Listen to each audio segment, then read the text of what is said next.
दतिया के किलों में हमें वैसी ऊंची प्राचीरें देखने को नहीं मिलती जिनके दर्शन हमें हिंदुस्तान के दूसरे किलों में होते हैं, और न ही यहाँ वैसी मोटी दीवारें हैं दुश्मन के गोलों को रोकने के लिए। कभी भी इन किलों को सुरक्षित रखने के लिए यहाँ गहरी खाई खोदने की ज़रूरत नहीं पड़ी। कारण ढूंढना आसान है। दतिया के शासक दूरदर्शी थे और अपने से ताकतवर हर हमलावर के साथ उन्होंने मैत्री की, सुलह की संधि कर ली थी। इसी कारण दतिया युद्ध के विनाश से बचा रह सका। सुख और समृद्धि के लंबे दौर में यहाँ कला और संगीत को संरक्षण मिल सका। आज भी यहाँ की लघु चित्रकला शैली और संगीत की परंपरा प्रसिद्ध है।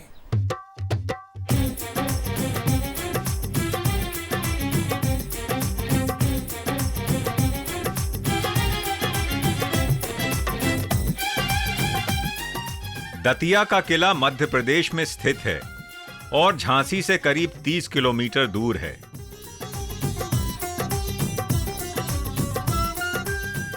यह किलेबंद शहर अपने खूबसूरत महलों, मंदिरों और छतरियों के लिए मशहूर है। एकांत वातावरण और दर्पण जैसे सरोवर इसका आकर्षण बढ़ाते हैं। विविध भवन निर्माण शैलियों का संगम यहां देखने को मिलता है। दतिया के किले का इतिहास अभिन्न रूप से जुड़ा है मुगलों, मराठों और अंग्रेजों के संघर्ष के साथ।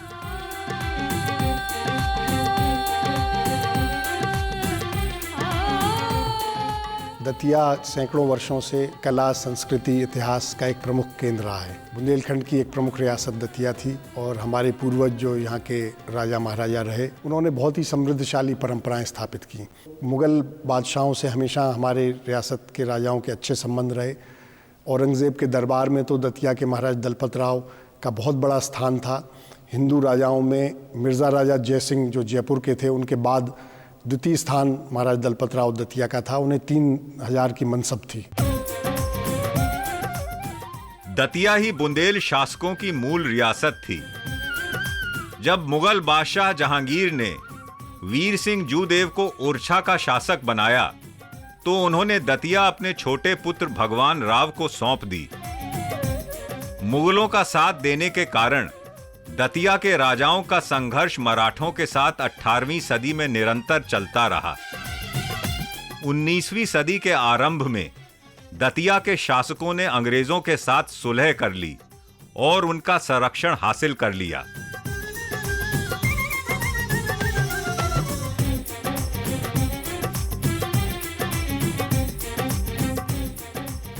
आज तक कोई भी इस किले को जीत नहीं पाया। इस संबंध में कड़खा प्रचलित है कि दतिया दलपत राव की जीत सके न कोई, जो जाए जीतन चहे सो अधफर फजीयत हो। तो 360 वर्ष एक राजवंश को यहाँ पर शासन करते हो गया, लेकिन दतिया पर अनेक लोगों ने हमले किए। शुजाउद्दौला ने, लखनवी थे, उन्होंने भी हमला किया। गायकवाड़ ने हमला किया, मराठों ने हमला किया अनेक बार, लेकिन किले को जीत नहीं पाए। यहाँ तक कि दतिया के बिल्कुल निकटवर्ती प्रांत में मराठों की सेना आ गई थी और यहाँ से मुँह की खा के गई।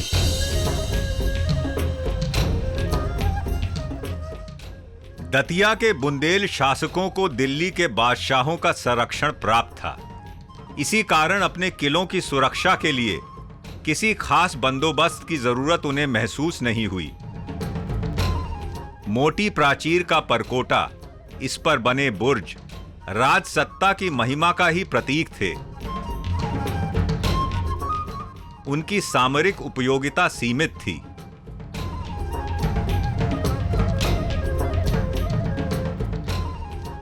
युद्ध के क्षेत्र में भी हमारे सैनिक, हमारे पूर्वज जो थे, उनका बड़ा योगदान रहा। ज़्यादातर केंद्रीय सत्ता के साथ रहे।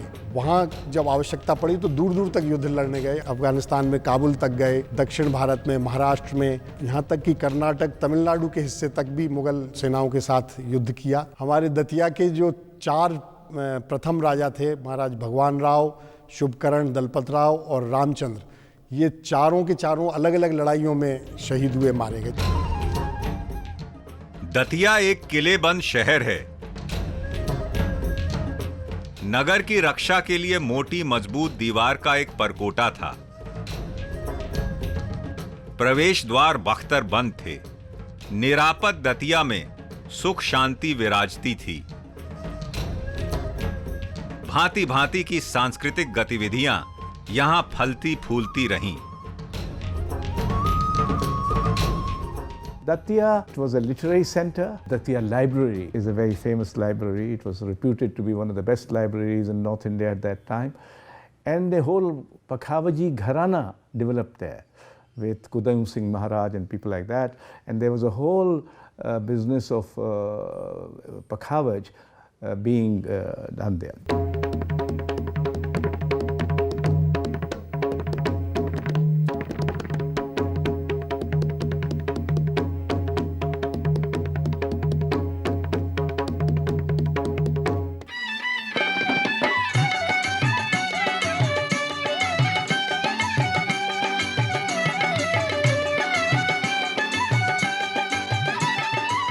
इस पुराने किले को वीर सिंह महल भी कहा जाता है।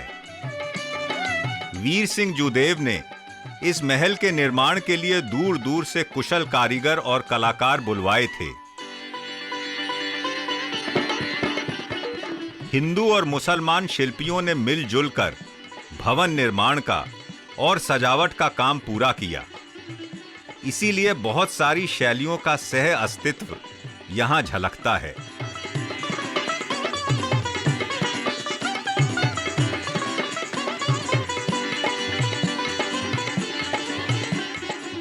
दतिया के रणबांकुरों ने जिन मोर्चों पर नाम कमाया वह सभी यहाँ से बहुत दूर थे।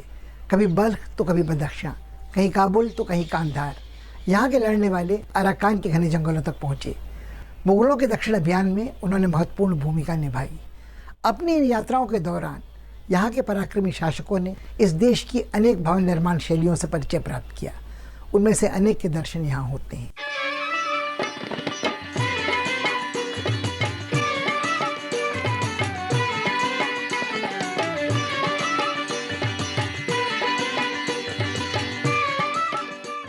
इस भवन का निर्माण हिंदू वास्तुशास्त्र के अनुसार स्वास्तिक के आकार में किया गया है।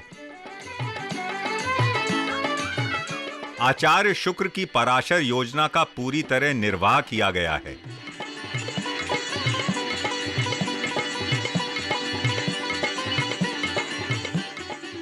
बीच में 5 मंजिला मंडप है जिसे चारों कोनों से चौड़े गलियारे जोड़ते हैं।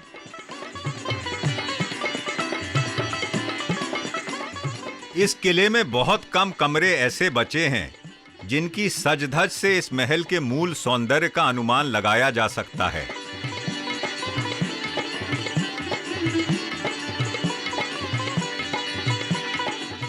नई दिल्ली के जो आर्किटेक्ट थे सर एडवर्ड लचन्स, उन्होंने प्रेरणा लेकर और भारतीय संस्कृति के, भारतीय स्थापत्य कला के कुछ फीचर्स नई दिल्ली के बिल्डिंग्स में शामिल करने की प्रेरणा उन्हें दतिया के वीर सिंह देव महल से मिली है। ये उनकी पुत्री ने अपने पिता की बायोग्राफी में लिखा हुआ है। नहीं तो वो मन बना के आए थे कि ये क्लासिकल यूरोपियन सिटी बनाएंगे नई दिल्ली को।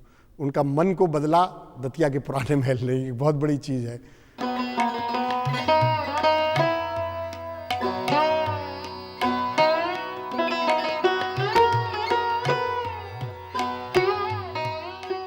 भव्य पंचखंडे मंडप के चारों ओर खुला वर्गाकार आंगन है जिसके इर्द गिर्द रिहायशी कमरे बने हुए हैं। भवन की सजावट खूबसूरत स्तंभों से निर्मित गलियारे करते हैं।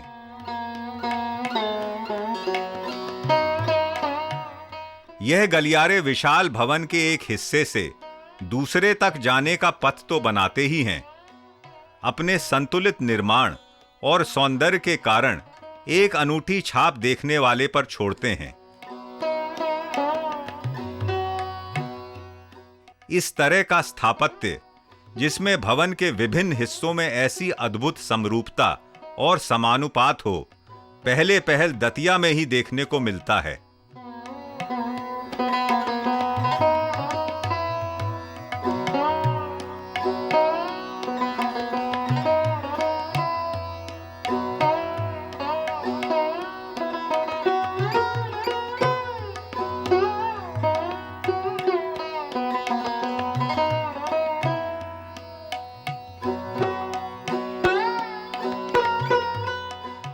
किले की सबसे ऊपरी मंजिल में चारों कोनों में खुले मंडप हैं। जिनकी शोभा इनके ऊपर बने गोलाकार गुंबद बढ़ाते हैं।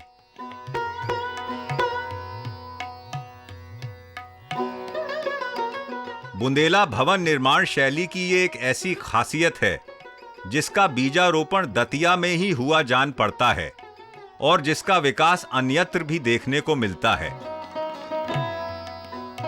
इतिहासकार हेवल के मुताबिक छोटा होने पर भी अपनी बेमिसाल खूबसूरती के कारण ये महल किसी भी तरह से फतेहपुर सीकरी के भवन पर बीस बैठता है।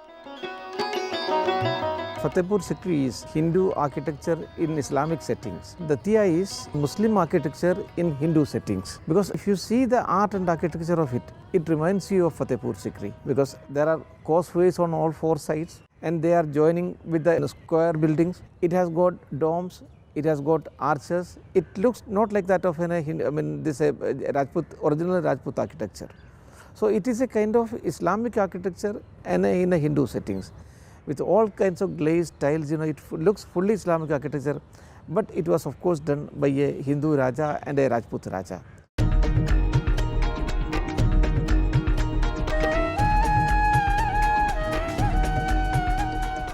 इस महल में जाली का बहुत बारीक काम किया गया है।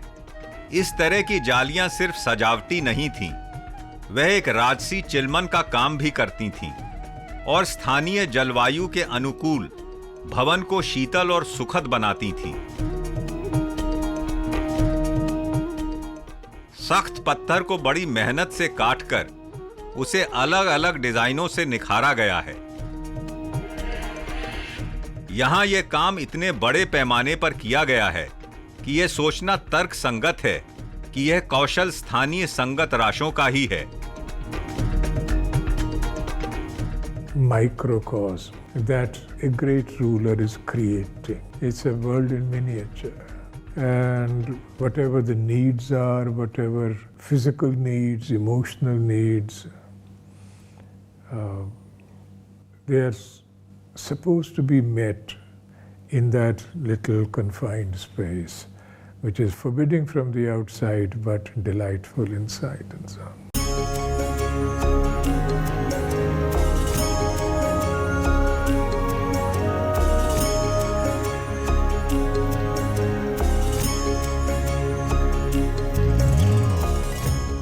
महल के भीतरी भाग की सजावट में तरह तरह के प्रयोग किए गए हैं।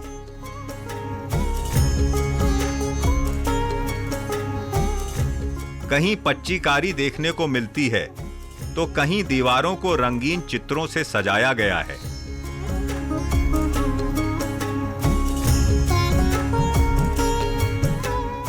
छत पर कृष्ण लीला की मूर्तियां बनी हैं और दीवारों को फूल पत्तियों और बेल बूटों से सजाया गया है।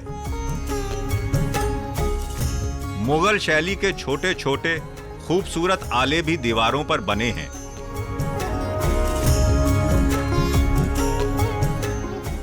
कुछ जगह छत के भीतर वाले हिस्से का अलंकरण खालिस इस्लामी शैली की रेखाकृतियों से किया गया है, जैसी अक्सर मस्जिदों में दिखलाई देती हैं।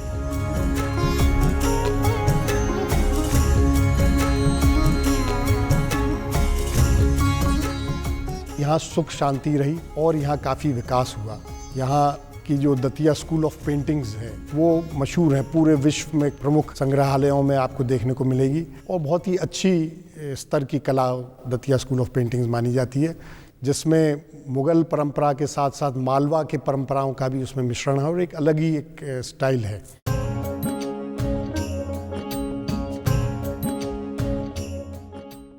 दतिया की कुछ मिनिएचर पेंटिंग्स में चटख रंगों का इस्तेमाल किया गया है और भले ही इनकी विषय वस्तु भी पौराणिक आख्यान कृष्ण लीला और नायिका भेद ही है, यह तस्वीरें इसी शैली के दूसरे ऐसे भित्ति चित्रों की तुलना में अधिक सजीव और गतिशील लगती हैं।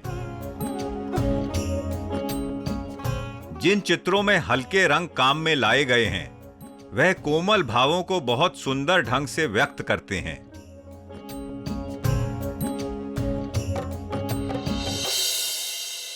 दतिया का किला कोई अकेली इमारत नहीं, वास्तव में इस नाम से 3 भवनों के एक समूह को जाना जाता है।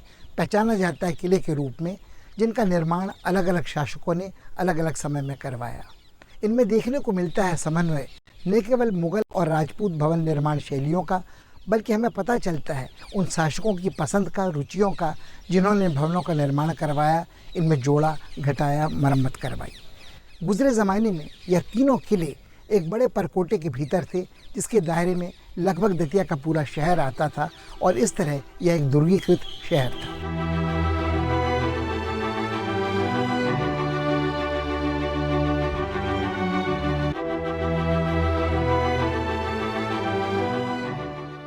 भरतगढ़ नामक किला परकोटे के भीतर बना है और कभी विशाल रहे भवन के आज खंडहर ही शेष हैं।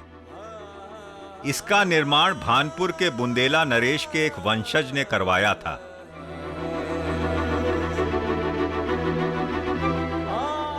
मर्दान सिंह ने 1857 में अंग्रेजों के खिलाफ संघर्ष किया और इसीलिए बाद में अंग्रेजों ने उनका भानपुर वाला किला तुड़वा दिया। दुर्भाग्य से 19वीं सदी के अंत में बना भरतगढ़ भी जल्दी ही ढह गया। When a fort crumbles, and forts do crumble, they're not there forever. You get a sense of the lack of permanence, right, which is all around us, to which we are all subject. Mir साहब दीदनी थी शिकस्तगी दिल की, क्या इमारत गमों ने ढाई है, right? And the thing sort of breaks and cracks and so on. He talks about his heart, but I mean, in fact, I mean, these imarats are subject to decay.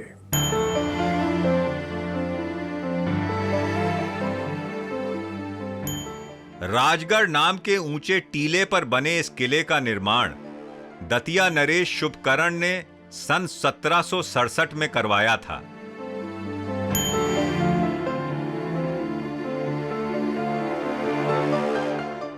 ऐसी मान्यता है कि जब दतिया नरेश पन्ना गए तो वहां का राजगढ़ नामक महल उन्हें इतना पसंद आया कि लौटने पर उन्होंने बिल्कुल उसी तरह का भवन अपनी रियासत में बनवाया।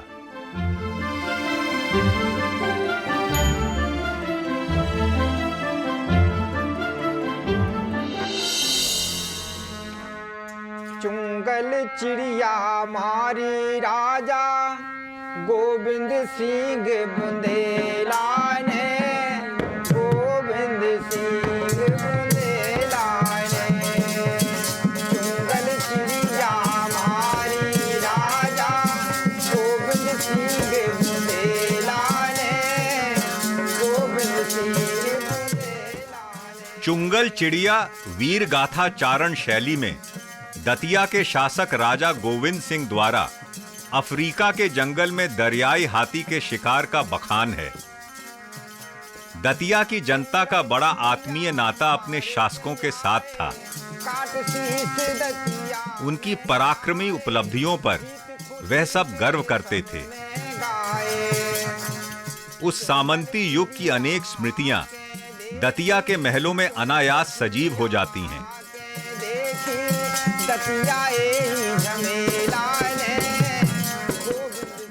दरबार हॉल औपनिवेशिक शैली में बना भवन है, जिसकी बनावट में यूरोपीय प्रभाव साफ दिखता है।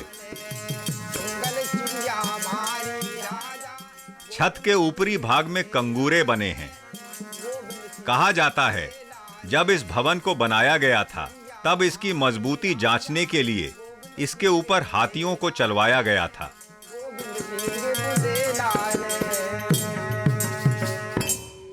दतिया के किले की कहानी मुगल साम्राज्य के गौरवपूर्ण इतिहास का एक अभिन्न हिस्सा है। स्लीमन जैसे विद्वानों का मानना था कि भले ही दतिया एक नन्ही सी रियासत था, मगर उसके शासकों का पराक्रम बेजोड़ था। उन्होंने अपनी वीरता और शौर्य से बड़े बड़े बादशाहों से लोहा लिया था। मुगल बादशाह जहांगीर, शाहजहां और औरंगजेब सभी ने अपने गाड़े वक्त पर इनसे सहायता सहर्ष स्वीकार की थी और इसके बदले में इन्हें सम्मानित किया था, निरंतर महत्वपूर्ण जिम्मेदारियां सौंपी थीं। आज भी यहाँ दतिया के वातावरण में उस सुनहरे युग की यादें रची बसी हैं, यह महसूस किया जा सकता है।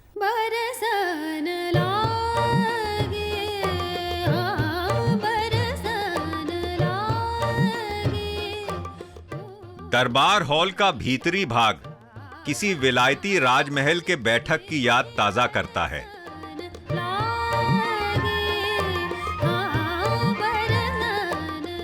दीवारों पर दतिया नरेशों के बड़े बड़े रंगीन चित्र टंगे हैं।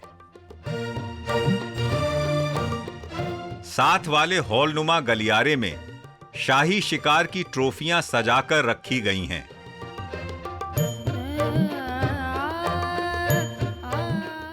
यहां कभी नाच गानों की महफिल जुटती थी और शाही समारोहों का आयोजन होता था।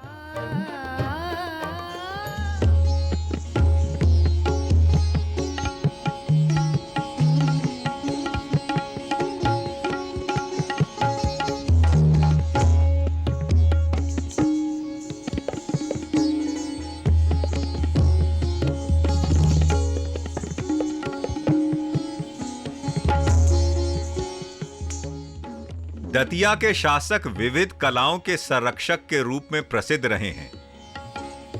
संस्कृति के मामले में हम बहुत समृद्ध रहे, धार्मिक परंपराओं के मामले में बहुत समृद्ध रहे। दतिया को छोटा वृंदावन भी कहा जाता है। यहाँ सैकड़ों मंदिर हैं जो विभिन्न राजाओं ने बनाए।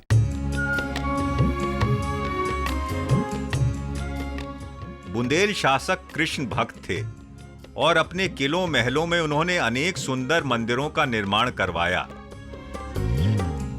मृत्यु के बाद बुंदेल शासकों और राज परिवार के दूसरे सदस्यों के स्मारकों के रूप में छतरियों का निर्माण शहर के कोलाहल से दूर किसी शांत स्थल पर किया जाता था।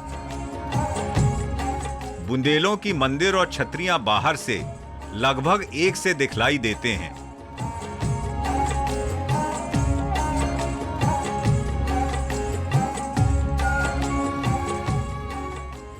छतरियों के भीतरी भाग की सजावट बिल्कुल वैसी ही की जाती थी जैसे महलों में उनके निवास की। दीवारों पर राजसी जीवन का सजीव चित्रण है और आखेट जलसों आदि के दृश्य बनाए गए हैं। यह कोशिश की गई है कि शासकों को परलोक में भी अपना निवास स्थान जाना पहचाना और सुखद लगे। देहांत के बाद भी अमृत की लालसा यहां झलकती है।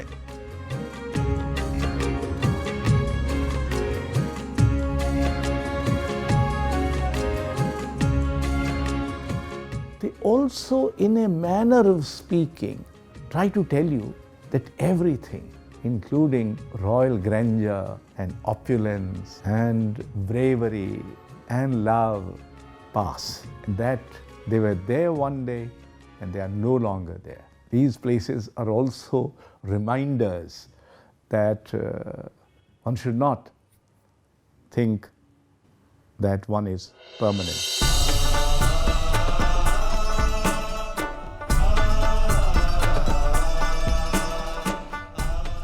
दतिया कभी बुंदेलखंड का एक अनमोल हार कहलाता था।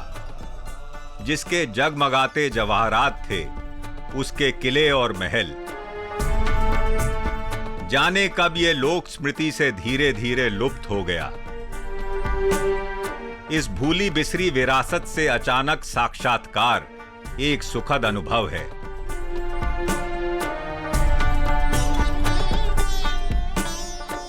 प्राकृतिक सौंदर्य, भव्य स्मारकों और सांस्कृतिक संपदा के इस अनूठे संगम में हमारा नाता अनायास ही जुड़ जाता है अपने गौरवपूर्ण अतीत से।